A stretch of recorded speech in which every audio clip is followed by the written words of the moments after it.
жақын арада бір мұғалім мектепте қыз баладан сұрақ қойып жатыр. Әлгі қыз бала түрлі елдерді мысал келтіріп, Жапон елдерін, Африка елдерін, басқа да елдерді мысал келтіріп,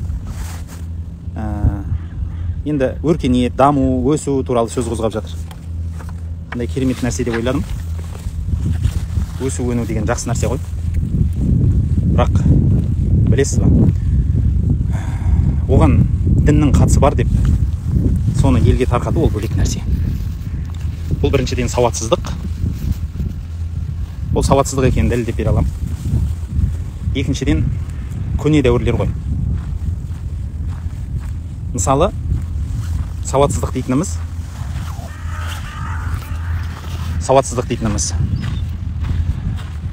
осы медицинаны кім ойлап тапты? Кімнің атынан? Ойлап тапқандар енді мысал келтіре берер, енді пәлен ғасырда осындай білім болды, түген ғасырда осындай нәрсе болды деп айта берер. Әйтсе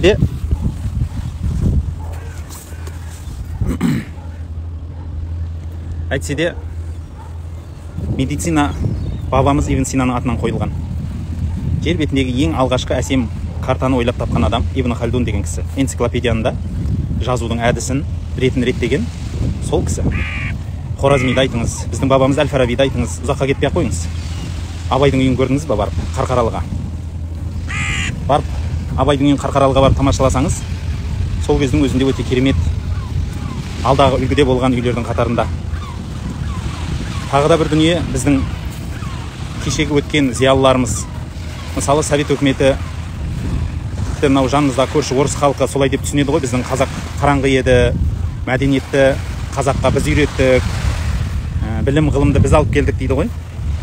Бірақ өте қате пікір. Себебі Алаштың зиялылары, соңғы кездері қатты зерттеп жатырмыз ғой сол кісілер. Алаштың зиялылары барлығы дерлік жоғары білім оқыған азаматтар болды. Дәл соның замандастары, сол кездегі Лениннен бастап Троцкий болсын, Сталин болсын, сол кездегі қызыл патшаны басқарған, мемлекетті басқарған азаматтар, елеулі азаматтардың барлығы шала сауат оқуын бітірмеген, әр жерден түрткен, түрмеде жатқан, елін сатқан, соған ұқсас азаматтар еді. Әңгіме күшпен келді ғой ол жерде. Саяси неше түрлі іс-қимылдар жүрді. Бірақ қарасаңыз, көп адамдар сол пікірді әлі қолдайтын сияқты, ескі дәуірдің пікірін. Әттен оған 100 жылда уақыт өтіп кеткен пікірді әлгі мұғалім кісі қызға қай кітаптан сабақ бергенін білмейміз. Қызық дүние.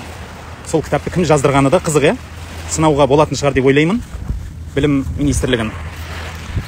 Сол жерде дінді даму прогреске қарама-қарсы антоним қылып қойып отыр.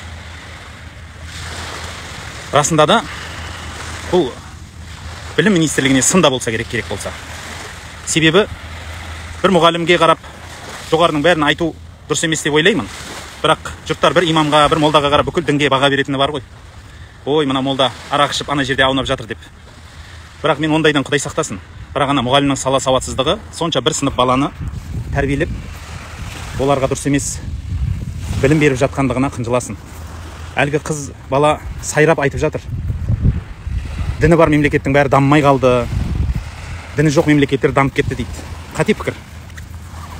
Европада ең дамыған мемлекет Германия болып саналса, Германияны билеуші партиясы христиан партиясы. Білесіз ба соны? Кәдімгі христиан партиясы, діни партия.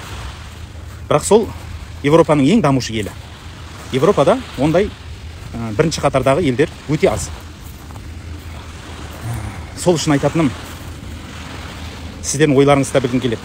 Осы дін шынымен ақ бізді прогрестен, дамудан тоқтатады ма? Иә, тоқтатады. Міне мысал десеңіздер, кілең қазіргі мұсылман мемлекеттерінің мысалдарды айтатын шығар. Бірақ ол жердегі саясаттарды өздеріңіз білетін шығарсыздар деп ойлаймын. Сол жердегі елдерді қалай отарлағанын, миллиондаған адамдарды қалай өлтіргені, ол тарих бетінде тұр ғой, өшпейтін дүние болды.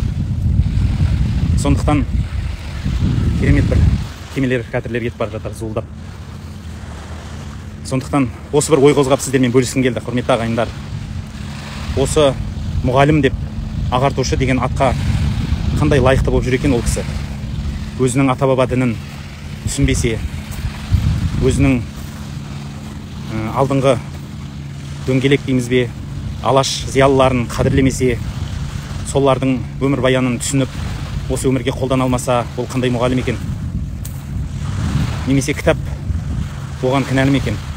Онда ол кітапты жазған, рұқсат берген кім екен? Сұрақ көп. Бұл біздің елге жасаған қастандық екен. Бұл ел өзінің ата дәстүрін ұмытса екен. Абай, шәкәрім ұстанған асыл дінді, Әз Жәнібек хан өзінің туын тігіп қазақ хандығын құрған кездегі Аллаху акбар деп қолын жайған, маңдайын сәждеге қойып намаз оқығандарын ұмыттық екен.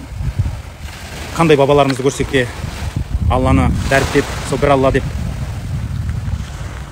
осындай ұлан ғайыр елді қорғағанын ұмытып қалдық екен. Расында да адам қынжылатын дүние. Мен бір видеоны айтып жатырмын, тиктокта тарқап жатыр. Бір мұғалім кісі қыз баладан сұрақ қойып жатыр. Қай ел дамыған, қай өнеркәсіп қалай дамып жатыр деген әдемі сұрақтар қойып жатыр. Сол жерде қыз бала тақылдап жауап беріп жатыр. Енді ол үйренгенін, жаттағанын айтады ғой ол қыз. Бір қандай да бір соған бір зерттеуменен, біліммен жетті дейсіз бе? Анау кісі айтып жатыр, міне Жапон қандай дамыған дейді. Сөйтіп оны жапондар өзінің асыл дінін ұстанатынын түртіп кетіп, тәңіршілдікке кішкентай нұсқау беріп кетті. Қызық дүние. Соған қарағанда бұл апайымыз баяғы бабаларымыз соғысқан жоңғарлардың дінін ұстанады ма сонда? Бұл қалай болды екен? Біздің қазақ дегенде барлығымыз мұсылманбыз деп біледі. Қазақ хандығын құрғалы бері, елдің барлығы танығалы бері бабаларымызды. Бұның барлығы шынымен ақ елді сауатсыздандыру ма? Сондай бір қате пікір ғой.